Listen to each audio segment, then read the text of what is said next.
By the time the second half tipped off, the atmosphere inside the arena had completely changed. This wasn't just another regular season game anymore. Every possession felt like it carried extra weight because everyone in the building could sense they were watching something special unfold. Seattle certainly wasn't ready to wave the white flag. Instead of backing down, the Storm came out with even more physicality. Every screen became harder. Every rebound turned into a wrestling match. They knew allowing Clark to keep playing freely would only make things worse. For a few minutes, it worked. Indiana's offense cooled off just enough for Seattle to chip away at the lead. A quick basket became another, then another defensive stop. Suddenly, the comfortable cushion the Fever had built earlier didn't feel so comfortable anymore. That's when championship-level players reveal themselves. Some stars disappear when momentum shifts. Others take over. Clark chose the second option. She calmly brought the ball up the floor, surveyed the defense, and instead of forcing a difficult shot, she waited. One defender stepped too far toward the middle. That was all she needed. A quick crossover, one step backward. Release. Nothing but net. The building erupted. Seattle had spent the last several possessions fighting its way back into the game, and in a matter of seconds, Clark had stolen that momentum right back. But she wasn't finished. On the very next possession, Seattle tried trapping her near half court, hoping to force the ball out of her hands. Instead, Clark welcomed the pressure. As two defenders closed in, she slipped a perfectly timed pass between them to a cutting teammate for an easy basket. That's what makes defending elite playmakers so frustrating. Even when you stop them from scoring, they create points somewhere else. The Storm kept changing defensive coverages. Zone, man-to-man, aggressive traps. Switching everything. Nothing seemed to slow Indiana for long. And while Clark continued orchestrating the offense, Kelsey Mitchell quietly kept delivering one clutch basket after another. Every time Seattle looked ready to make a serious run, Mitchell answered. A pull-up jumper, a transition layup, another three-pointer. She wasn't demanding attention. She was earning it. That's what made Indiana so dangerous. Seattle couldn't simply throw every defender at Clark because Mitchell was making them pay every single time they tried. The chemistry between the two guards looked effortless.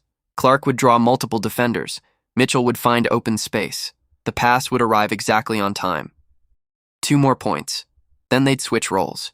Mitchell attacked first, forcing help defenders to collapse before kicking the ball back to Clark waiting beyond the arc. Another 3. Another roar from the crowd. It felt less like watching two players and more like watching a partnership that understood exactly what the other needed before the play even developed. As impressive as the offense looked, the Fever's defense might have been even more important. Seattle's size never stopped being a problem. Every trip into the paint remained a challenge, and the Storm kept attacking inside, trying to wear Indiana down physically. But instead of relying on one player to stop everything, the Fever defended as a group.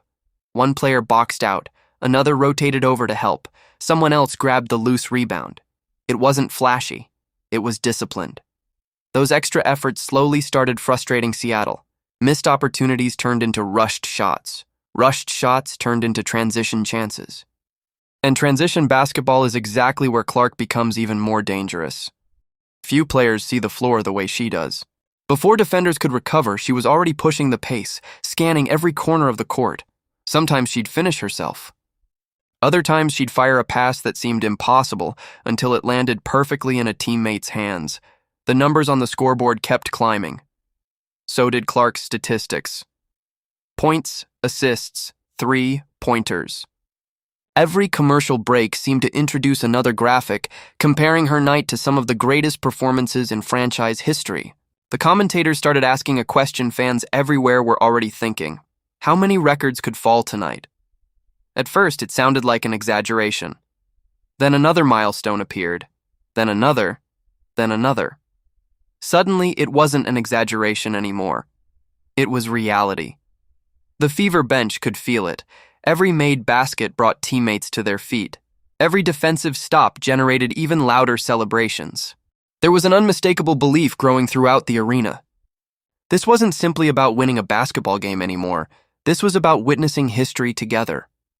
Seattle, however, refused to make it easy. With just minutes remaining, the Storm launched one final pass. Have you ever seen a player return from an injury, walk into a game where almost everyone expected her team to struggle, and somehow leave with the entire basketball world talking about history instead of excuses? That's exactly what happened when Caitlin Clark and the Indiana Fever stepped onto the floor against Seattle. Before the opening tip, the conversation wasn't about records. It wasn't about MVP races. It wasn't even about highlight plays. It was about whether Indiana had enough healthy players to survive. By the time the final buzzer sounded, that conversation had completely disappeared. Instead, fans were asking a different question. Did we just witness one of the greatest individual performances the WNBA has seen in years? Coming into this matchup, nothing felt comfortable for Indiana. Caitlin Clark was still working her way back after missing time with a back injury, and while she was available, there were real questions about how much she could give. Every movement, every minute, every possession mattered. At the same time, the Fever had another major problem. Their front court depth had taken a hit, leaving them vulnerable against one of the biggest and most physical teams in the league. Seattle knew exactly where they had the advantage. Their game plan wasn't complicated. Attack inside, dominate the paint, force Indiana's smaller lineup to collapse, then punish them from the perimeter.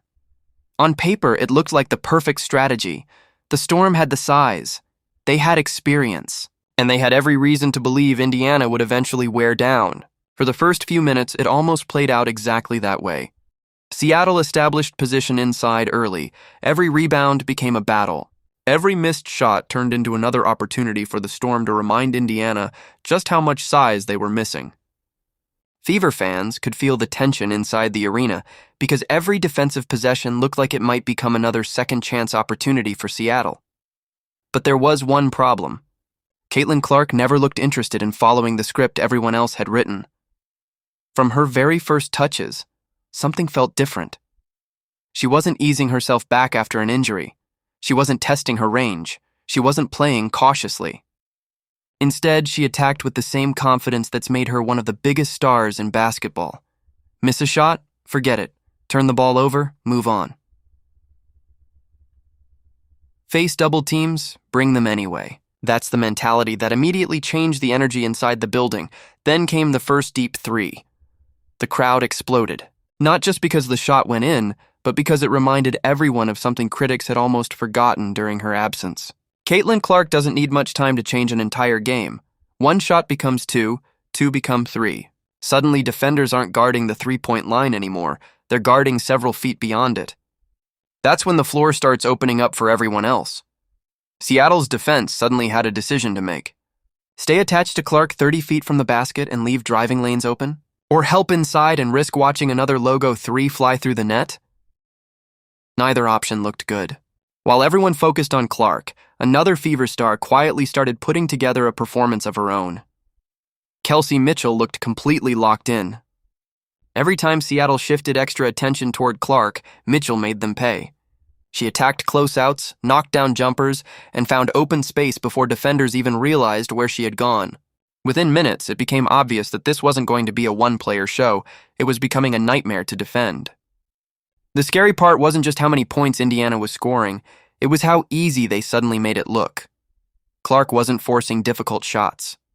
She was reading the defense like a quarterback reading coverage before the snap. Every trap created an open teammate. Every extra defender opened another passing lane. Every defensive adjustment by Seattle somehow created another opportunity for Indiana. That's what separates great scorers from true superstars. Anyone can have a hot shooting night. Very few players control every possession. Clark was doing exactly that.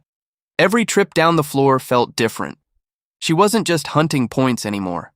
She was dictating where defenders moved before they even realized it. One possession she'd pull up from deep.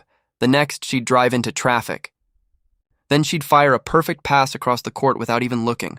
Seattle kept trying different defenders. Nothing seemed to work.